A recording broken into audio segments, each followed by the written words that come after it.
കോഴിക്കോട് വടകരയിൽ എസ്ഐക്കും എഎസ്ഐക്കും നേരെ മർദ്ദനം. വീട്ടമ്മയെയും കുഞ്ഞിനെയും തട്ടിക്കൊണ്ടുപോയ കേസിന്റെ അന്വേഷണത്തിനിടയിലാണ് പോലീസ് ഉദ്യോഗസ്ഥർക്ക് നേരെ അതിക്രമം നടന്നത്. വടകര എസ്ഐ രഞ്ജിത്ത്, എഎസ്ഐ ഗണേശൻ എന്നിവർക്ക് നേരെ ആക്രമണം നടത്തിയ പാനൂർ സ്വദേശി സജീഷിനെ പോലീസ് കസ്റ്റഡിയിലെടുത്ത് അറസ്റ്റ് രേഖപ്പെടുത്തി.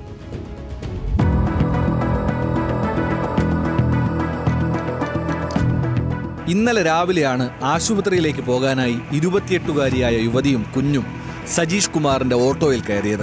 എന്നാൽ ആശുപത്രിയിലേക്ക് പോകാതെ ഇയാൾ അപരിചിതമായ ഊടുവഴികളിലൂടെ വാഹനമോടിക്കുകയായിരുന്നു. ഇതുകണ്ട് യുവതി ബഹളം വെച്ചതോടെ ഓട്ടോ ഡ്രൈവർ ആയഞ്ചേരിയിൽ ആളൊഴിഞ്ഞ സ്ഥലത്ത് ഇവരെ ഇറക്കിവിട്ടു. വണ്ടിയുടെ നമ്പർ നോക്കി വെച്ചിരുന്ന യുവതി ഉടൻ പോലീസ് സ്റ്റേഷനിലെത്തി പരാതി നൽകി.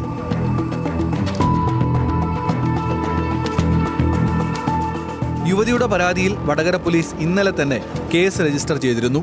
ഓട്ടോറിക്ഷയുടെ നമ്പറിന്റെ അടിസ്ഥാനത്തിൽ പ്രതിയെ തിരിച്ചറിഞ്ഞ പോലീസ് രാത്രിയോടെ കണ്ണൂർ പാനൂർ സ്വദേശി സജീഷിനെ കസ്റ്റഡിയിലെടുക്കാനെത്തി. എന്നാൽ സജീഷ് പോലീസുകാർക്കെതിരെ അക്രമം അഴിച്ചുവിടുകയായിരുന്നു.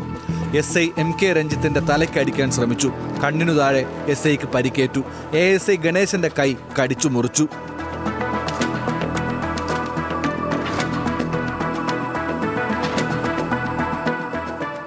ഇവർ രണ്ടുപേരും വടകര ഗവൺമെന്റ് ജില്ലാ ആശുപത്രിയിൽ ചികിത്സ തേടി. പോലീസ് സാഹസികമായാണ് സജീഷിനെ കസ്റ്റഡിയിലെടുത്തത്. പോലീസിനെ ആക്രമിച്ചതിനും യുവതിയെ തട്ടിക്കൊണ്ടുപോകാൻ ശ്രമിച്ചതിനും സജീഷിനെതിരെ പോലീസ് കേസ് രജിസ്റ്റർ ചെയ്തു.